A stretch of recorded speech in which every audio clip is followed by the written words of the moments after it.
안녕하세요. 오늘 영상은 2021년 2월 2일 모의고사 10문제에 대한 해설 강의를 찍어보도록 하겠습니다. 그 문제 10개는 제가 블로그에다가 업로드를 이전에 해놨었고요. 혹시나 문제를 푸시지 않았던 분이시라면 문제를 풀고 이 영상을 보시는 것이 더욱더 도움이 될 것이라고 생각합니다. 자, 1번 문제 바로 풀어보도록 할게요. 아래 그림처럼 포물선형의 등분포 하중이 외팔부에 작용하고 있다. 이때 고정단에서 발생하는 구피 모멘트의 크기는 얼마인가라고 나와 있습니다. 자, 고정단은 여기죠. 자, 그리고 우리가 모멘트라는 것은 힘 곱하기 거리예요. 즉 하중 곱하기 거리. 그러니까 우리는 등분포 하중을 집중 하중으로 바꿔줘야 됩니다. 우리 여기 등분포 하중이 면적이 집중 하중이 크기인 거 다 알고 계시죠? 그래서 등분포 하중이 이렇게 포물선이야. 지금 보니까 x의 제곱이네. 즉 이차함수라는 얘기죠. 어쨌든 이 이차함수로 둘러싸인 즉 등분포 하중이 작용하는 요 부분의 면적, 이 면적의 크기가 바로 집중하중의 크기가 되겠다. 그래서 우리는 집중하중의 크기를 먼저 한번 구해보면 됩니다. 자, 구하려면 어떻게 하면 됩니까? 요 이차함수를 적분하면 되겠죠. 어디서부터 어디까지? 여기가 0이죠. 0에서부터 4까지. 왜? 거리가 지금 4m잖아요. 보이 길이가. 그러니까 0에서부터 4까지 x에 대해서 이 이차함수를 적분해 주게 되면 이 등분포 하중으로 둘러싸인 이 면적, 제가 색칠한 부분, 이 면적이 크기가 나오겠죠. 그 면적의 크기가 바로 집중하중의 크기가 되는 겁니다. 자, 적분 한번 해보도록 할게요. 0에서 4까지 저 이차함수 6분의 1 x제곱을 x에 대해서 적분하겠다. 뭐 적분 다 아실 거라고 생각을 하겠습니다. 요 적분하면은 x의 3승 나오고요. 18분의 1이 나오죠. 0에서 4까지다. 요거 대입 한번 해보도록 하겠습니다. 자, 뭐 0은 대입 하나만 하니까 그냥 안 할게요. 4만 대입하면 되겠네요. 그러면 18분의 1 있고요. 곱하기 4의 3승이네요. 4의 3승은 64죠. 그래서 18분의 64가 나옵니다. 2로 약분하게 되면은 32분의 9가 나오겠네요. 그쵸? 그래서 이 9분의 32, 32분의 9가 아니죠. 9분의 32가 바로 이 면적의 크기고 그 면적의 크기는 집중하중의 크기라고 말씀드렸죠. 자, 그래서 이 등분포 하중을 집중하중으로 바꿔주면 바로 9분의 32라는 집중하중 크기가 나온다. 그래서 얘를 먼저 구했으니까 일단 요거 좀 지울게요. 9분의 32 알아두시고, 좀 칸이 너무 좁아갖고, 자, 어쨌든 9분의 32다. 근데 혹시나 이거 적분을 모른다. 나는 좀 적분하기 귀찮아. 그런 거 모르겠으면은 그 이차함수 면적 공식을 사용하시면 됩니다. 제가 공식을 적어줄게요. 빨간색으로. 이차함수 면적 공식이에요. n 플러스 1분의 bh. 요거 암기해 주시면 돼요. n은 이차함수니까 n이 2예요. 요거 포물선은 이차함수잖아요. 2차 곡선. 그러니까 n이 2다. 그래서 2 플러스 1 해주시고, b는 요 길이, 우리가 구하고자 하는 요 면적의 길이 4죠, 4. 그래서 4를 대입하시면 되고요. h는 요만큼의 높이에요. 요만큼의 높이. 그래서 여기가 지금 4잖아요. 그래서 요 x에다가 4를 대입한 게 h가 되는 겁니다. 그래서 6분의 1 x에다가 4를 대입한 거. 그래서 16 이렇게 되겠네요. 그럼 요거 계산하시면은 뭐가 나올까? 3분의, 그쵸? 6 내려오고요. 64 이렇게 되네요. 그래서 2로 약분하면은 9분의 32 똑같이 나오네요. 그쵸? 그래서 혹시 나는 적분 몰라면은 그 이차함수 요거 면적 공식 n 플러스 1분의 bh 요거 암기하시면 되겠습니다. 바로 넘어갈게요. 어쨌든 9분의 32라는 거 나온다는 거. 영상 또 길어지네요. 죄송합니다. 그냥 이거 맞추신 분들은 그냥 뭐 이렇구나 하고 빨리 배속 뭐 곱하기 2로 해셔갖고 빠르게 들으시면 될 것 같아요. 자, 어쨌든 9분의 32가 나왔고요. 이 밖은 이 집중하중으로 바꿨잖아요. 그럼 집중하중이 작용하는 그 위치를 알아야 되죠. 그래야 우리가 구피 모멘트, 힘 곱하기 거리에서 우리가 구피 모멘트의 크기를 구할 수 있잖아요. 그래서 과연 이 9분의 32라는 집중하중은 어디에 작용할까? 바로 이 등분포 하중으로 만들어진 도형의 도심이죠. 검은색으로 하면 바로 이 도심이 한 여기 정도 있다고 칠까요? 여기 G. G가 도심이니까. 됐죠? 그래서 여기 이 도심에 집중하중이 작용한다. 9분의 32 이게. 그래서 요렇게 작용하는 겁니다. 9분의 32가. 그러면 이 도심 요만큼의 거리를 구해야 될 거 아닙니까? 이걸 우리가 뭐 y라고 해볼까요? 이 y를 알아야 힘 곱하기 거리에서 구피 모멘트 구할 텐데, 자, 요 공식도 알아두십시오. 2차 곡선의 도형의 도심 공식이 있어요. 암기하세요. 적어드릴게요. 요겁니다. L 요렇게 m 플러스 2분의 m 플러스 1 그 다음 곱하기 L, 요게 바로 2차 곡선 도형의 도심이에요. 즉 이 y 거리를 구하는 거죠. 고정단으로부터 요 도심까지 거리를 구하는 공식이에요. 이게 y가 되겠네요. n은 2차 곡선 또는 2차 함수니까 2를 대입하시면 됩니다. 2 대입하면 4분의 3이 되고요. L은 이 보의 길이에요. 전체 등분파 중이 작용하고 있는 전체 길이 4죠. 약분하면 3이 나오네요. 아, 이 y 3m가 나온다. 이해되시죠? 보라색으로 고정단으로부터 이 도심까지 거리가 바로 3m라는 걸 우리는 구했습니다. 자, 그럼 우리가 구하고자 하는 것은 고정단에서 발생하는 구피 모멘트 크기래요. 그러면은 집중하중이 여기에 작용하고 있어. 도심에. 그쵸? 이만큼의 거리는 3m야. 우리 구피 모멘트는 힘 곱하기 거리라고 했죠? 하중 곱하기 거리. 근데 그 거리는 하중이 작용하는 위치까지의 거리. 즉 이 3m를 곱해주는 거잖아요. 다 아시죠?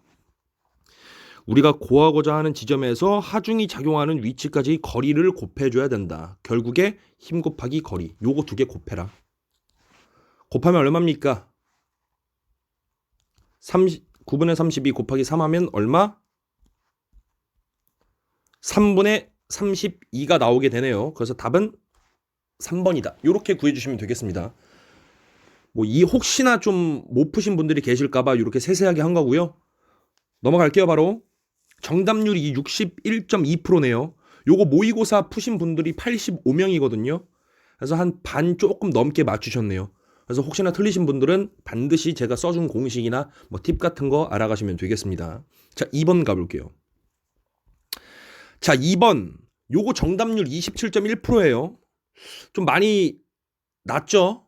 자, 바로 풀어보도록 하겠습니다. 자, 아래의 양단 고정보에서 시점에서의 구피 모멘트는 얼마인가라고 나와 있네요. 그렇죠? 양단 고정보예요. 이거 대표적인 부정정보죠. 부정정보는 여러 가지 값들을 유도하기가 굉장히 오래 걸리기 때문에 이거 각 양단에 걸리는 구피 모멘트 공식을 암기하시는 것이 좋습니다. 적어드릴게요. 자, 구피 모멘트가 양단에 발생하죠. 요렇게. 그리고 요렇게 작용할 겁니다.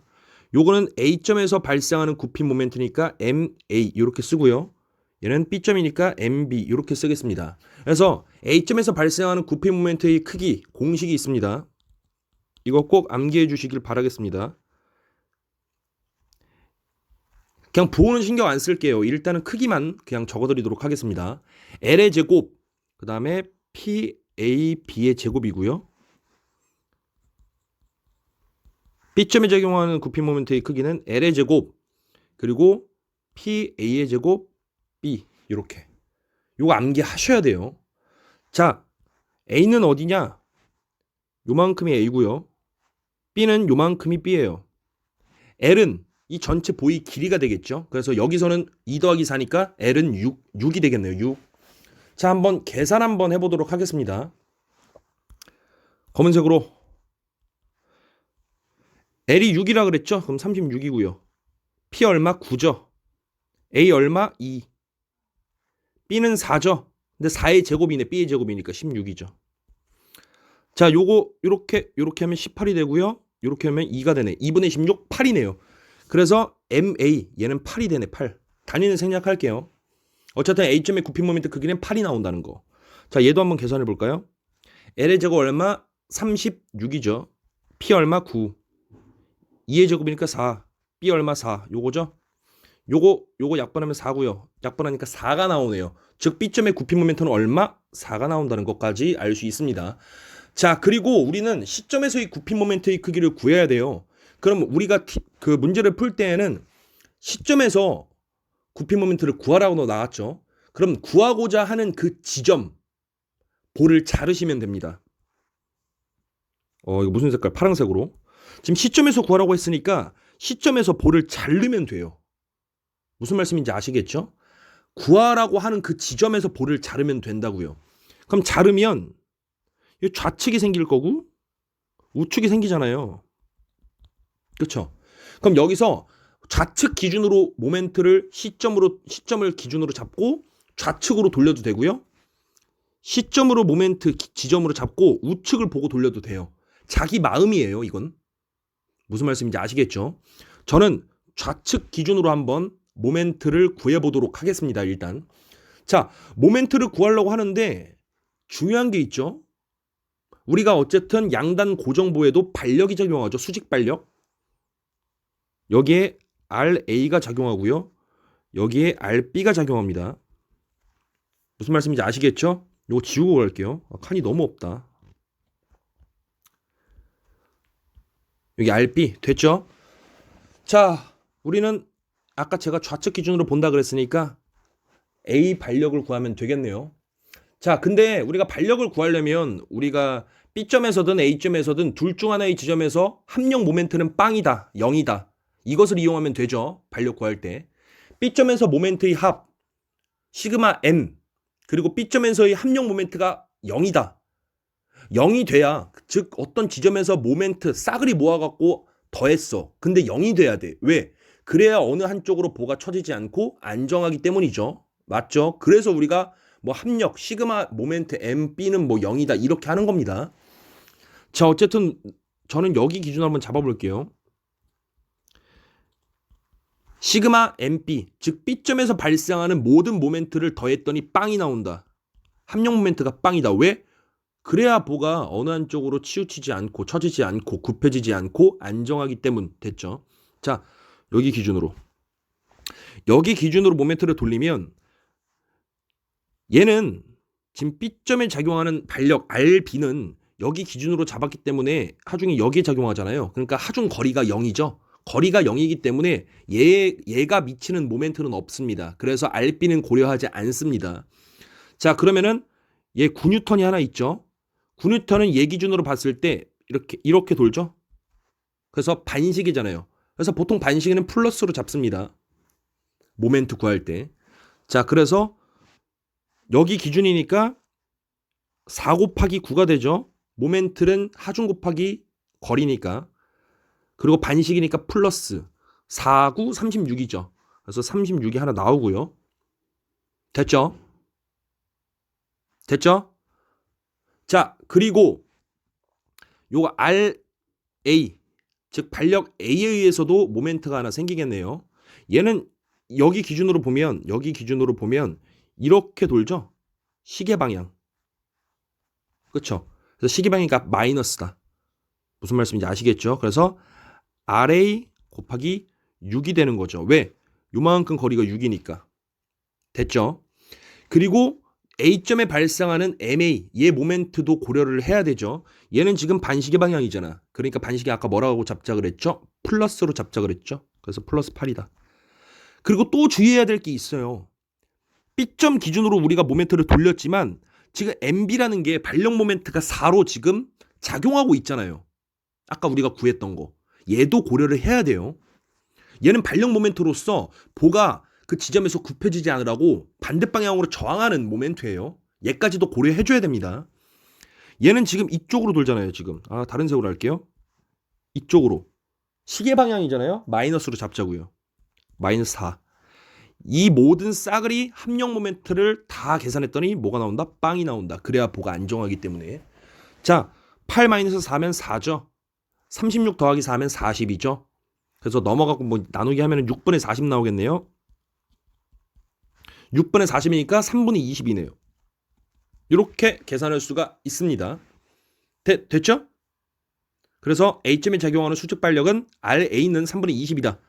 자, 됐습니다. 좀 지울게요. 이제 3분의 20이에요. 기억하세요. 이게 너무 오래 걸릴 수가 있어요. 왜냐면은 세세하게 알려드려야 되기 때문에.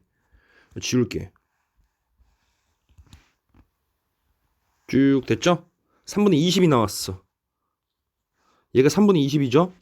자, 우리가 아까 요거 최종적으로 시점에서 굽힌 모멘트 구하래요. 잘났어.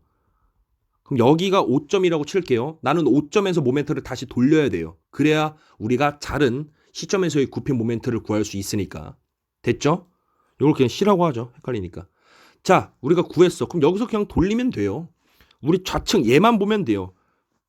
지금 제가 빨간색으로 친 여기는 그냥 보지 말자 이거예요. 좌측만 보자. 됐죠? 자, 여기서 돌릴 겁니다. 시점에서. MC는 얘는 지금 이 C 기준으로 보면 이쪽으로 도니까 시계 방향이죠. 그래서 마이너스가 됩니다. 됐죠? 자, 마이너스 볼까요? 그래서 마이너스니까 마이너스 그 다음에 RA가 3분의 20이었죠.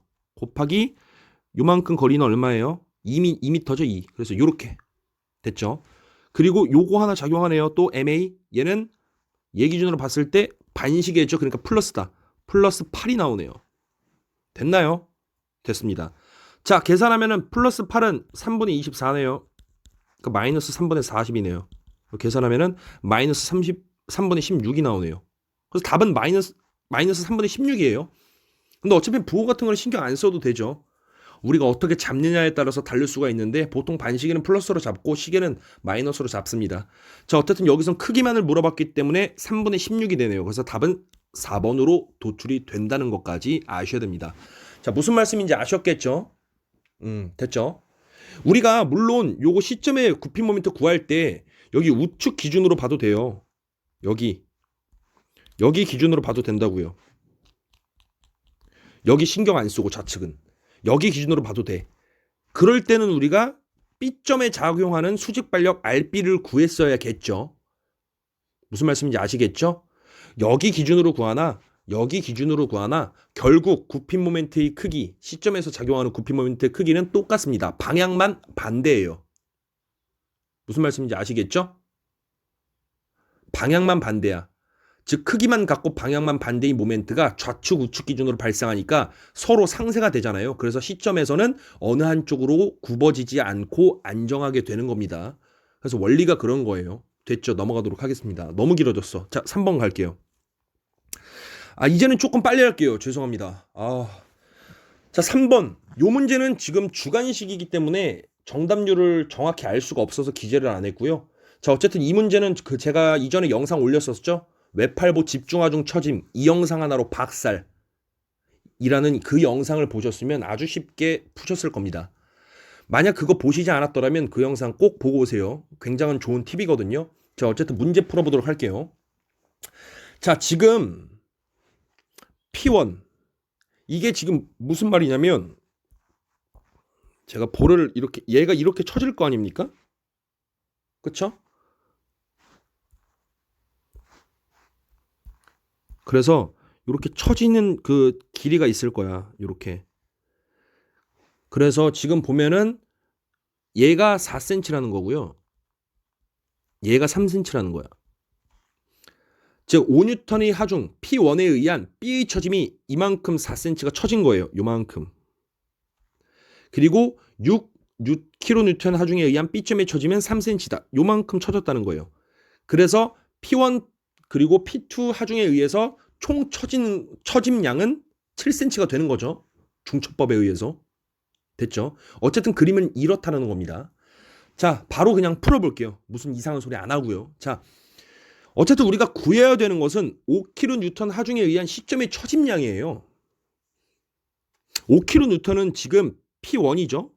이 보이 끝단에 작용하고 있어요. 그때 시점에서 발생하는 처짐량을 구하래. 우리 이거 외팔보 영상 이거 하나로 박살내기 거기서 하나 봤었죠. 외팔보 자유단 끝단에 집중하중 P가 작용하고 있을 때 임의의 위치 X에서의 처짐량은 이 공식 하나로 게임이 끝난다라고 했었죠. 그 공식 그냥 쓰시면 됩니다. 우리가 여기 고정단으로부터 요 시점까지가 거리를 모르잖아요. 그래서 미지수 X로 두겠습니다. 됐죠? 자, 그 공식을 먼저 쓰는 거야.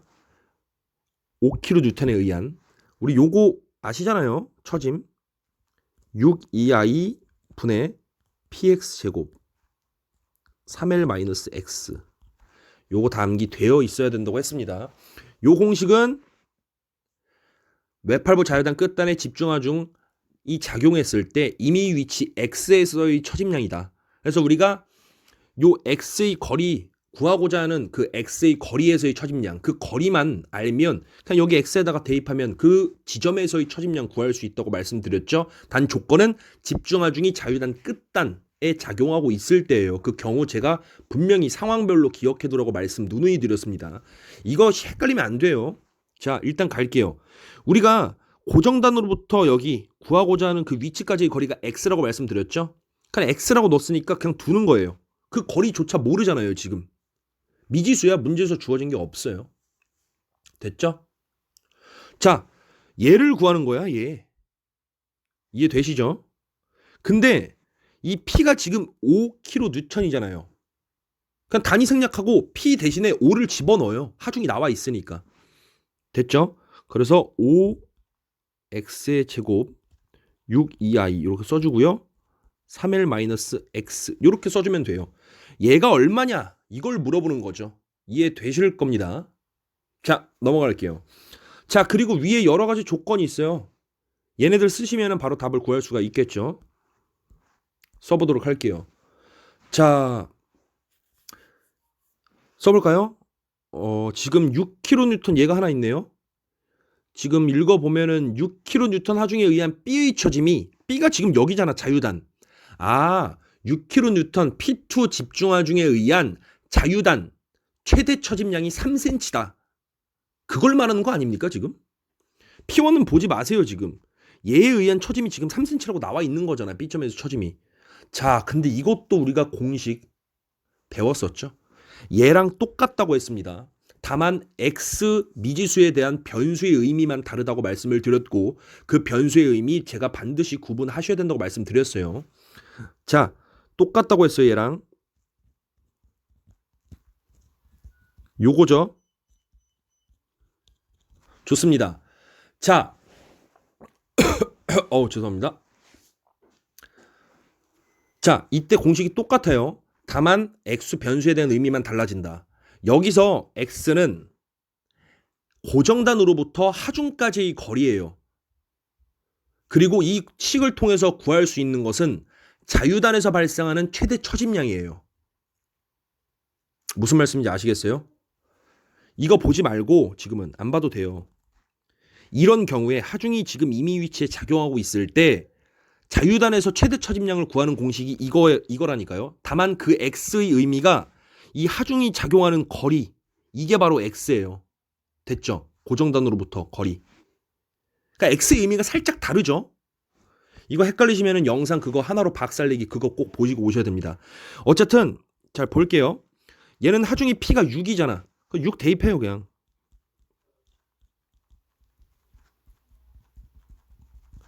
얘가 지금 뭐라고 나온 거야? 3cm라고 나온 거죠. 3. 이거잖아 지금.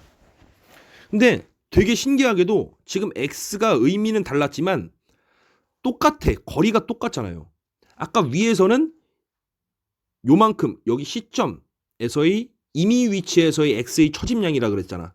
근데 그 임의 위치가 딱 여기 x죠. 이만큼 거리. 이 하중이 작용하는 데까지의 거리가 임의 위치 x였고요. 밑에서는 하중이 작용하고 있는 데까지의 거리. 똑같이 x잖아요. 똑같이. 거리가 똑같은 미지수 x잖아요. 그러니까 xx 같다고 써도 되는 거예요. 2x나 2x나 결국 거리는 수치는 똑같은 거예요. 의미는 다를 뿐. 이해되시죠? 자, 그러면 얘는 6 약분 되네요. 요거 약분 되고요. 결국 요게 3이라는 거네요. 2i분의 x제곱 곱하기 3l-x가 3이야. 요거 보이세요? 2i분의 x제곱 3l-x. 이게 3이라는 거잖아. 이 네모박스 이게. 우리가 구하고자 하는 거. 그럼 6분의 5 곱하기 3 요렇게 해주시면 답이 끝나겠네요. 그러면은 2분의 5니까 2.5cm가 나오는 겁니다. 이거 의미 아시죠? 이거 저만 이해한 거 아니죠? 이거 이해하셔야 됩니다. 이거 이 문제를 풀 수 있는 가장 효율적인 방법이라고 생각을 해요. 무슨 말씀인지 아시죠, 이거? 이거 아셔야 돼요, 이거. 저만 이해한 것 같아요, 느낌이. 혹시 이해 안 되셨으면 그 박살내기 영상 꼭 보십시오. 자, 바로 4번 갈게요. 너무 길어진다. 죄송합니다. 자, 이제 4번부터는 조금 빨리 가겠습니다. 자, 이거는 그냥 식을 안 쓰고 말로 그냥 빠르게 풀도록 하겠습니다. 지금 하중 두 개가, 집중하중 두 개가 각각 A점, B점에 작용하고 있죠. 따라서 이 번은 어디로 회전하려고 하지 않습니다. 지점에 작용하고 있잖아. 그러니까 이 번은 어디로 막 치우치지 않고 회전하려고 하지 않아. 따라서 이 보의 구간 내에 작용하고 있는 굽힘 모멘트가 발생하지 않습니다. 아니 지금 지점에 작용하고 있으니까 보가 어느 쪽으로 회전을 안 하려고 하는데 어떻게 이 구간 내에서 굽힘 모멘트가 작용할 수 있겠어요? 말이 안 되죠. 그래서 답은 그냥 0입니다. 이거 주관식으로 냈기 때문에 많은 분들이 실제로 그냥 뭐 어떻게 해서든 그 모멘트 구해갖고 아마 0이 아닐 거라고 생각을 했을 거예요. 그래서 요건 정답률을 알 수도 없고요. 어쨌든 0이라는 것까지 챙겨가셨으면 좋겠고, 제가 뭐 누누이 말씀드렸지만 이 문제도 예전에 제가 그 객관식으로도 한번 출제를 해봤어요. 근데 그때 당시에 많은 분들이 0이라는 것을 생각 못했고 모멘트 어떻게 막 그냥 막 비비고 해가지고 수치를 구하셔서 답을 선택하시더라고요. 그래서 많이들 틀리셨습니다. 간단하게 원리만 생각해보면 되는 문제인데 많이 틀렸다는 거. 그래서 매우 좋은 문제라는 것까지 챙겨가시길 바라겠습니다. 이 아까 3번 문제도 굉장히 좋은 문제예요. 요런 스타일로 공기압이 한번 출제가 된다? 엄청 많이 틀릴 겁니다. 정말로. 이 스킬을 몰랐다면 좀 많이 틀릴 것 같다. 무슨 의미인지 아실 거라고 믿고 바로 5번 가도록 할게요. 자, 5번. 자, 아래 사이클은 제열 사이클이죠. 이거 정답률이 의외로 낮더라고요. 38.8%. 요거는 솔직히 말씀드리면은 그냥 열 효율이잖아. 그래서 열 효율은 기본적으로 입력 대비 출력이죠. 열 효율은 입력했을 때 얼마만큼 출력했어? 이거잖아요. 그래서 또 다른 말로는 야 얼마만큼 공급했는데 얼마만큼 일했어? 이 얘기죠. 즉 얼마만큼 기관에다가 열을 투입했어. 에너지를 투입했어. 공급했어.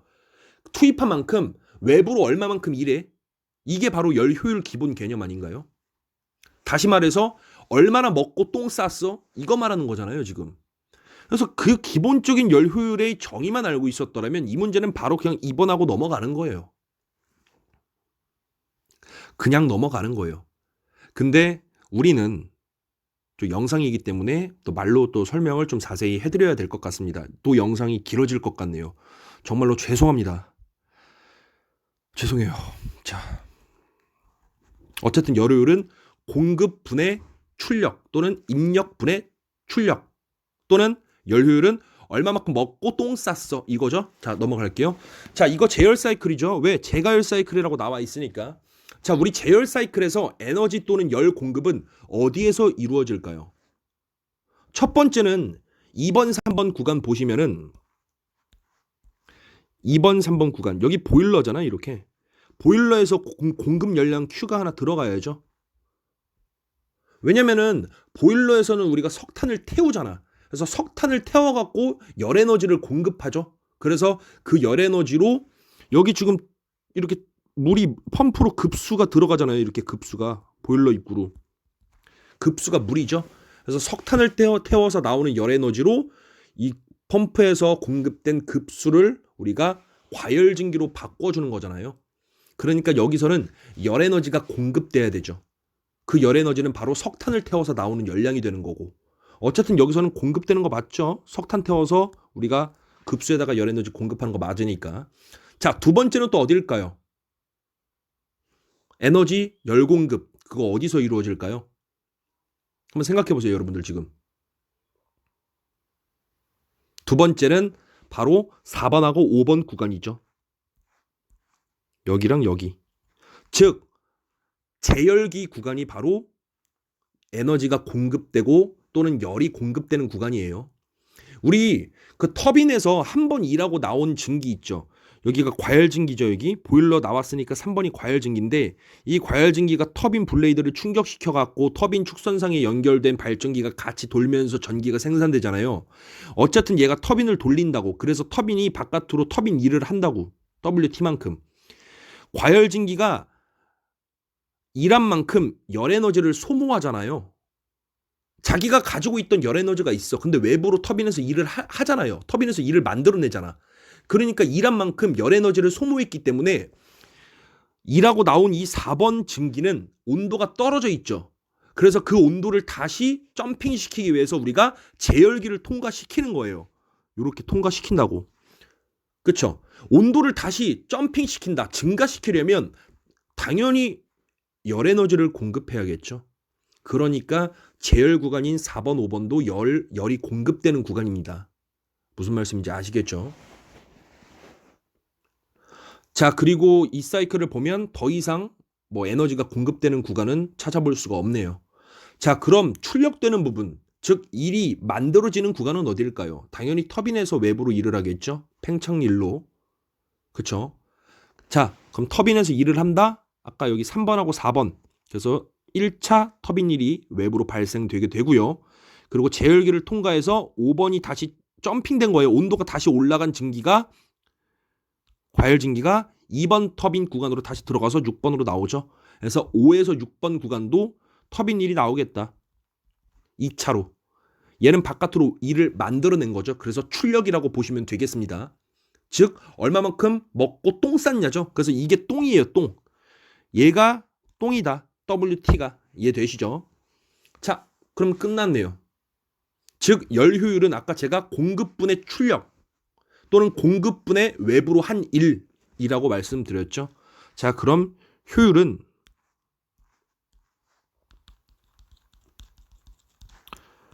공급분의 외부로 한 일이라고 보겠습니다. 아까 공급은 어디서 된다 그랬죠? 보일러에서 석탄을 태워서 열 에너지를 공급하죠. 그래서 보일러 공급 열량이 하나 있겠고요. 그래서 QB라고 쓰겠습니다. 그리고 제열기에서도 온도가 떨어진 그 과열진기를 다시 온도를 점핑시키기 위해서 열을 공급한다고 했죠. 그래서 제열기 공급 열량도 있겠네요. 그래서 제열기니까 리터, 그래서 R로 쓰겠습니다. 그래서 보일러 공급 열량, 제열기 공급 열량이다. 그리고 외부로 한 일이니까 팽창일 두 개가 있네요. 얘. 그래서 1번 터빈일 더하기 2번 터빈일 이렇게 있는 겁니다. 이해되시죠? 자, 그러면 열효율은 끝났어. 당연히 공급분의 외부로 한 일 또는 공급분의 출력이니까. 자, 문제를 읽어보니까 엔탈피 차라고 나와 있네. 여러분들 엔탈피 차가 결국 에너지죠. 구간별로 터빈일이 될 수도 있고 공급된 에너지 값이 될 수도 있어요. 예를 들어서 3번에서 여기 3번 구간에서 1000이라는 엔탈피가 들어갔는데 4번으로 나오는 게 500이에요. 그럼 나머지 500 어디 갔어? 터빈이 외부로 한 일의 값이 500이겠죠. 결국 엔탈피 차이, 즉 1000-500이 엔탈피 차이가 바로 터빈 1이 되는 거죠. 마찬가지로 2번 구간에서 1000이라는 엔탈피가 보일러로 들어갔어. 근데 3번으로 나온 엔탈피가 300이야. 그러면은 나머지는 뭐 어디 있는 거죠? 그 나머지가 보일러 공급 열량이 되는 거죠. 무슨 말씀인지 아시겠죠? 결국 엔탈피 차가 에너지 차 또는 터빈 일이 될 수 있다는 거. 무슨 말씀인지 아실 거라고 믿겠습니다. 됐죠? 아, 근데 여기서는 제가 뭐 살짝 잘못 말씀드렸는데 얘가 1000이고 뭐 얘가 500이다? 이렇게 될 수는 없죠. 이거 당연한 거 아니야? 왜 그럴까요? 왜 3번 구간이 500 그리고 2번 구간이 1000이 될 수가 없을까? 그 이유 혹시 아시겠나요? 얘 여기서는 에너지가 공급되잖아. 아까 엔탈피가 결국 에너지잖아요. 에너지. 엔탈피 차가 결국 에너지 차인데 엔탈피가 에너지라니까 쉽게 보면. 근데 얘가 지금 열도 에너지잖아. 열이 공급됐다니까 석탄 태워갖고 열 에너지 보일러에다가 공급시키잖아요. 그럼 여기가 1000으로 들어갔어. 그럼 열 에너지 공급됐어. 그럼 1000보다는 커야겠죠, 당연히. 당연한 거 아닙니까? 예를 들어서 1500이야. 1500이 돼야겠죠. 그러면 1500-1000 엔탈피 차이가 500이죠. 그 500은 뭔데? 보일러 공급 열량이 되는 거겠죠. 무슨 말씀인지 아시겠죠? 자, 어쨌든 또 너무 길어졌다. 자, 넘어가겠습니다. 자, 그냥 보기 2번 볼게요. 답은 2번이라고 했는데 4, 5번 구간의 엔탈피 차, 4, 5번 구간은 아까 제열기 구간이라고 했죠. 여기서는 아까 공급 열량이라고 했습니다. 제열기 공급 열량. 그래야 온도를 높일 수 있으니까. 온도가 떨어진 과열진기를 온도를 다시 점핑하는데 열 에너지가 필요하니까 제열기는 당연히 열 에너지가 공급돼야 되죠. 4, 5번 구간 엔탈피 차는 결국 제열기 공급 열량이죠. 위에서 설명했어요. 얘가 증가한다니까 분모가 증가하는데 어떻게 효율이 증가해? 감소하겠죠. 그러니까 증가시키는 방법으로 옳지 않네요. 그래서 답은 2번이라는 것까지 챙겨가시면서 나머지는 제가 다 설명했던 거예요. 그래서 보시면 딱딱딱 눈에 들어오실 겁니다. 됐죠? 자, 너무 길어졌습니다. 제가 나중에 조만간 이거 제열 사이클 또는 뭐 재생 사이클 또는 발전소의 기본 원리, 발전소랑 또는 연관돼가지고 좀 이해할 수 있는 좋은 영상 제가 제작해서 업로드 해드리도록 하겠습니다. 지금은 너무 길어질 수가 있기 때문에 이 정도만 하고 바로 넘어갈게요. 6번 가겠습니다. 자, 구상인선이네요. 자, 구상인선 정답률 보니까 65.9%. 꽤 높죠? 요 정도는 틀리면 안 되죠. 자, 그냥 빨리 가보도록 하겠습니다. 자, 구상인선, 빌트와 배치 같은 말이죠. 다 알고 계실 겁니다. 너무 기본이고 중요한 빈출 내용이에요. 구성인선은 우리가 절삭을 할 때 발생하는 칩 일부가 날 끝에 붙어가지고 마치 절삭날의 역할을 하는 현상을 말합니다. 발생 단계 아실 거예요. 구성인선의 발생 단계, 발성 분탈, 발생 성장 분열 탈락 아셔야 됩니다. 이거 그 연삭에서 숫돌이 자생 과정 순서 마파 탈상 아시죠? 마멸, 파괴, 탈락, 생성이랑 헷갈리시면 안 돼요. 가끔 헷갈리시는 분들이 있거든요. 구상인선 발생 단계는 발성 분탈, 발생 성장 분열 탈락이고요. 숫돌이 자생 과정 순서는 마파 탈생이에요. 마멸, 파괴, 탈락, 생성 구분해서 기억해 주시길 바라겠고 바로 방지 방법 가보도록 하겠습니다. 아 근데 영상을 찍는데 항상 이게 길어지네요. 저는 이게 솔직히 이게 좀 양해 부탁드릴게요. 왜냐면은 여러분들께 좀 중요한 소스나 더 많이 좀 좋은 내용 알려드리기 위해서 또는 기출 내용들 알려드리기 위해서 자꾸 생각나다 보니까 그래서 영상이 좀 길어지는 것 같은데 양해 부탁드리겠습니다. 솔직히 말하면 그냥 띡띡 문제 풀고 끝날 수 있어요. 한번 그냥 해볼게요. 그냥 빠르게 방지하는 방법. 오케이. 절삭 속도 빠르게 하고 절삭 깊이 작게 해야죠. 맞죠? 그래서 틀렸고요. 이거 작게 해야 된다. 자, 마찰 작게 맞는 말이죠. 절삭 유제 사용해야죠. 당연히. 세라믹 사용해도 다 3번이다. 이러고 넘어갈 수 있다고요. 근데 이러면 이게 무슨 모의고사 해설 강의입니까? 말이 안 되잖아. 그쵸? 갑자기 화나서 그렇습니다. 죄송합니다. 자, 방지 갈게요. 1번 보기. 절삭 속도를 빠르게 하고 절삭 깊이를 크게 한다. 틀렸죠? 절삭 속도 빠르게 하는 건 맞아요. 근데 깊이를 크게 한다. 틀렸습니다. 자, 설명해 드릴게요. 절삭 속도를 빠르게 하면 날 끝에 붙은 칩이 잘 털려나갈 수 있겠죠. 그러니까 구상인선 방지되는 거 맞습니다. 구상인선이 날 끝에 절삭 칩이 붙는 거죠. 용착되는 거잖아. 근데 절삭 속도를 빠르게 하면 그 칩이 잘 털리거나 튕겨져 나간다니까. 그래서 용착이 잘 안 돼요. 그러니까 방지하는 게 맞아요. 됐죠. 하지만 절삭 깊이가 깊으면 공구가 그 일감에 깊이 박혀갖고 절삭된다는 거잖아요. 깊이 공구가 박혀가지고 절삭한다. 그럼 그 절삭 공구랑 일감이 접촉되는 면적이 넓어지겠죠? 그래서 공구 끝 전체면에 칩이 붙을 가능성이 굉장히 커지겠습니다. 따라서 절삭 깊이가 작아야 돼요. 무슨 말씀인지 아시겠죠? 우리가 절삭 깊이를 깊게 하면은 일감을 깊게 파가지고 가공을 한다는 거잖아요. 절삭 가공을. 그럼 칩이랑 공구 끝이랑 만날 수 있는 그런 접촉 면적이 넓어진다니까. 그러니까 절삭 공구 끝에 칩이 붙을 확률이 더 커진다는 거예요. 말이 안 되잖아. 그러니까 틀렸죠. 자, 너무 길어졌는데 2번 갈게요. 자, 2번 한번 읽어보도록 하겠습니다. 마찰을 작게 한다. 당연히 작게 해야지. 자, 기본적으로 구성인선 일단 동그라미 칠게요. 자, 기본적으로 그 빌터 배치 구성인선은 공구 날 끝이 높은 온도가 되면 더 발생이 잘 되거든요. 그러니까 공구의 끝이 온도가 높으면 높을수록 구상인선 발생이 더 잘 됩니다. 생각 한번 해볼게요. 그 높은 온도면 절삭 시 발생한 칩이 녹으면서 공구 끝에 막 스물스물 잘 붙어갖고 응고되고 더 용착이 잘 되겠죠. 따라서 마찰을 작게 해야 절삭 시에 발생하는 절삭열을 줄일 수 있잖아요. 맞는 말 아닙니까?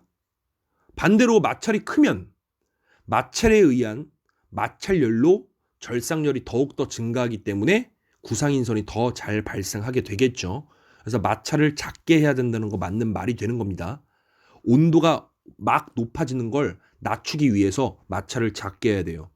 마찰이 크게 되면 마찰열이 발생하기 때문에 그게 곧 절삭열을 발생시키고 그게 곧 공구 날끝의 온도를 증가시키기 때문에 그 절삭 칩이 금속이기 때문에 그게 녹으면서 스물스물 잘 용착되기 때문에 절대 안 돼요. 마찰이 크면. 무슨 말씀인지 아실 거예요. 넘어갈게요. 자, 3번 보기 절삭유제 사용한다. 당연한 얘기죠. 우리 그 절삭유제 역할 여러 가지 있죠. 대표적으로 절삭열을 냉각시키는 효과가 있죠. 그럼 아까 위에서 설명했던 거랑 똑같죠. 절삭열을 냉각시킨다. 그럼 구상인선이 당연히 덜 잘 발생하겠죠. 덜 잘 발생한다. 잘 안 일어나겠죠. 자, 4번. 맞는 말이고. 4번도 볼게요. 자, 세라믹 맞는 말이에요. 그래서 답은 3번이에요. 자, 세라믹은 금속과 친화력이 적어서 구성인선이 발생하지 않는 대표적인 절삭 공구 재료예요. 금속과 친화력이 적으니까 당연히 금속을 잘라서 발생한 칩이 세라믹 절삭 공구 재료에 잘 안 붙겠죠. 그러니까 구성인선 방지할 수 있다. 자, 넘어가도록 하겠습니다. 좀 빠르게 할게요, 이제. 자, 7번도 오히려 정답률이 좀 낮더라고요. 쉽다고 생각했는데. 자, 답은 4번이죠. 배럴 가공은 고정된 상자 속이 아니에요. 상자를 회전시키고 진동시켜요. 상자가 있으면은 얘를 막 이렇게 회전시키고 막 진동시킨다니까, 이렇게. 지금 읽어봐봐요. 그 상자 속에다가 공작물하고 연마제 이런 것들 넣은다고요. 여기에 상자 속에 일감을 하나 넣고요. 여기 주변에다가 연마제를 막 넣어. 입자 같은 거. 그쵸? 보통 뭐 컴파운드라고 하죠. 나무 부스러기랑 막 그런 것들. 그러면은 당연히 상자를 회전시키고 막 진동시켜야 얘네들이 막 충돌할 거 아니야. 연마제랑 일감이. 그러면서 가공을 하겠죠. 근데 어떻게 상자가 고정돼 있어. 그럼 움직이지도 않는데 어떻게 연마제랑 일감이 서로 충돌을 하겠습니까? 그 말도 안 되는 소리예요, 이거. 4번입니다. 근데 저는 조금 쉽다고 생각했는데 의외로 정답률이 좀 낮아서 좀 의외였던 문제였다. 됐죠? 자, 넘어가겠습니다. 또 요거 슈퍼 피니싱 또 중요한 거 하나 있어요. 요거 하나 챙겨 갑시다. 요거 조심하셔야 되는데 슈퍼 피니싱은 여기 보시면 공작물을 회전시키면서라고 나와 있잖아요. 근데 틀린 보기로 공작물을 고정시켜라고 틀린 보기로 자주 나와요. 이 부분도 주의 깊게 봐주셨으면 좋겠습니다. 8번 문제 갈게요. 자, 절탄기도 좀 유명한 건데 이거 중요한 내용인데 의외로 좀 정답률이 좀 낮더라고요. 바로 설명할게요. 자, 여러분들 발전소에서 석탄을 태우면 뭐가 발생하죠? 배기가스가 발생하죠. 그 배기가스는 보통 막 당연히 석탄이 화석연료니까 그 석탄을 태우고 남은 배기가스는 우리가 스택, 그 발전소 보면 연돌이라고 있죠. 그 연돌로 막 배기가스가 다 빠져나가거든요. 근데 그 전에 뭐 전기집진기, 탈질 설비, 탈황 설비, 여러 가지 환경 설비를 거쳐 갖고 미세먼지나 유해물질들을 제거한 후에 대기 중으로 배기가스를 배출시킵니다. 환경 오염 줄이려고. 무슨 말씀인지 아시겠죠? 어쨌든 또 얘기가 또 길어지네. 죄송합니다. 어쨌든 석탄을 태우고 남은 배기가스 뜨겁죠. 이 뜨거운 열을 버리기 아까우니까 다시 사용하자는 겁니다. 즉 복수기에서 증기가 물로 응축되잖아요. 그렇죠? 이 말하니까 또 생각나네요. 그 발전소 기본 장치 중에서 증기를 물로 바꿔주는 장치는 답은 복수기죠. 같은 말로 응축기, 컨덴서. 이거 작년 부산교통공사 기출이에요. 기본 문제지만 영상 찍다가 갑자기 또 제가 생각나가지고 기출 같은 거 자꾸 생각나요. 그래갖고 제가 말씀을 드리고요. 어쨌든 앞으로 영상을 좀 찍다가 이게 중요한 거 생각나거나 기출 문구 같은 거 이런 것들 생각나면 자주 말씀드리도록 하겠습니다.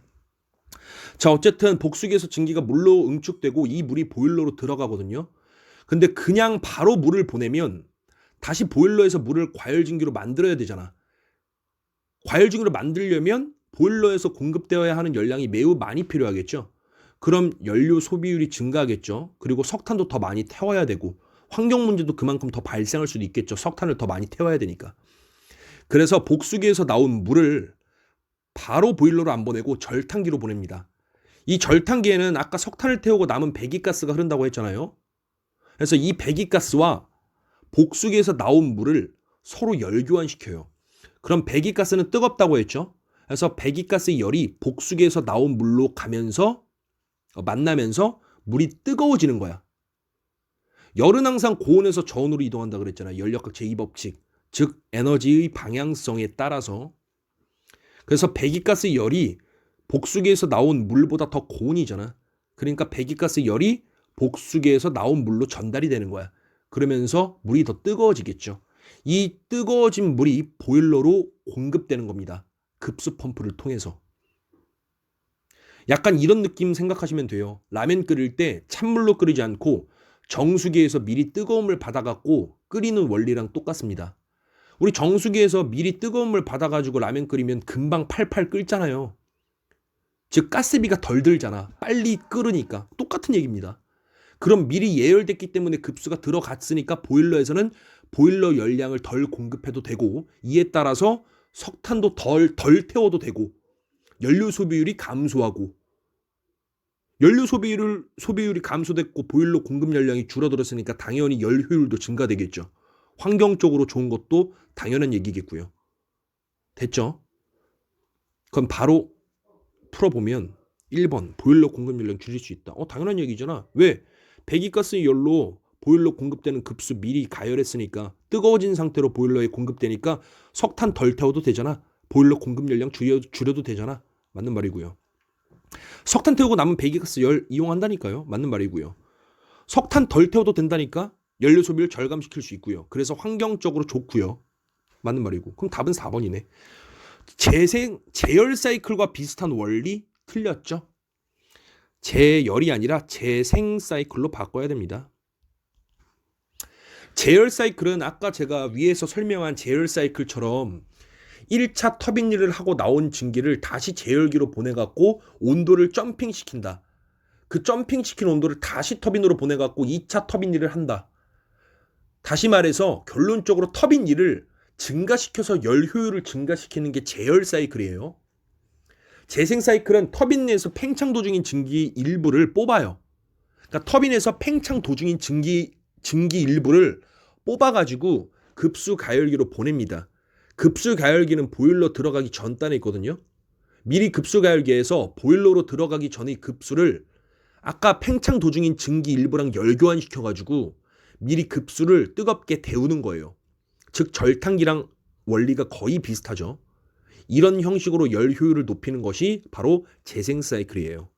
지금은 제가 이렇게 간단하게만 말씀드리고 나중에 제가 영상 이거 재생 제열 발전소 기본 원리 조만간 빨리 찍어서 올려드리도록 하겠습니다. 바로 9번 갈게요. 너무 길어진다.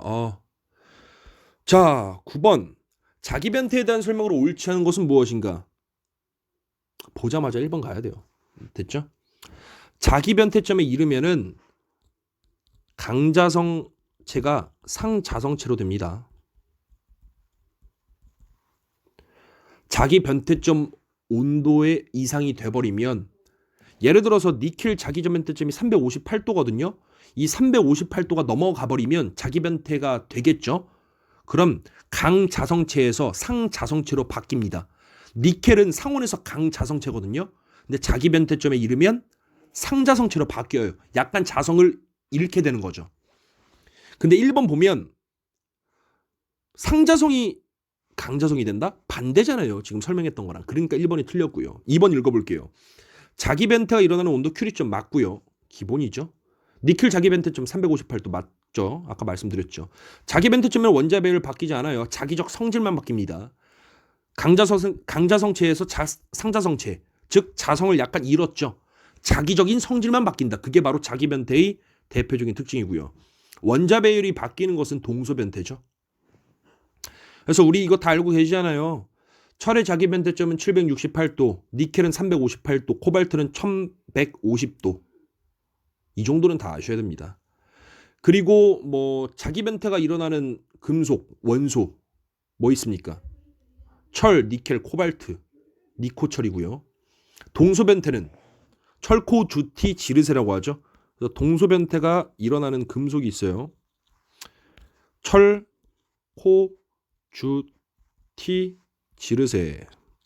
그래서 철, 코발트, 주석, 티타늄, 지르코늄, 세슘 6가지 정도는 기본적으로 아셔야 된다는 것까지 넘어가면서 밑에 정리해놨습니다. 자, 요거 암기하세요. 이 정도는 기본적이지 않나. 자, 10번 가도록 하겠습니다. 다음 중 소성가공 종류로 옳은 것은 모두 몇 개인가? 보자마자 5번, 5개 가야 돼요. 자, 인발 소성가공 맞고요. 압연 맞고요. 널링 맞고요. 압출 맞고요. 전조 맞아요. 호닝은 소성가공이 아닙니다. 자, 널링 소성가공이에요. 이게 중요해요. 여기서. 이거 널링 소성가공인 거 모르는 사람들 많습니다. 자, 그럼 널링이 뭔지 간단하게 살펴보고 넘어가도록 할게요. 의외로 이것도 정답률이 낮았다는 거. 아마 널링을 모르셔서 틀렸을 가능성이 굉장히 많다고 생각이 됩니다. 널링이 뭐냐? 요거예요. 이렇게 보시면은 우리 샤프 요거 손 잡는 부분 보시면 이렇게 거칠거칠하게 이렇게 가공되어 있는 거 보셨을 거예요. 우리 일상생활에서 그 손잡이 딱 잡았을 때 미끄러지지 않으려고 이렇게 가공을 하거든요. 선반에서. 이게 바로 널링 가공이에요. 자, 문제 이런 식으로 나온다니까. 선반에서 가공면의 미끄럼짐을 방지하기 위해서 요철 형태 이렇게 울퉁불퉁하게 거칠거칠하게 가공한 게 뭐냐? 널링이라고요. 됐죠? 널링은 뭐다? 소성 가공이라는 것까지 반드시 챙겨가시면 되겠습니다. 자, 영상 너무 많이 길어져서 죄송하고요. 이렇게만 찍고 바로 끝내도록 하겠습니다. 정말로 고생하셨습니다.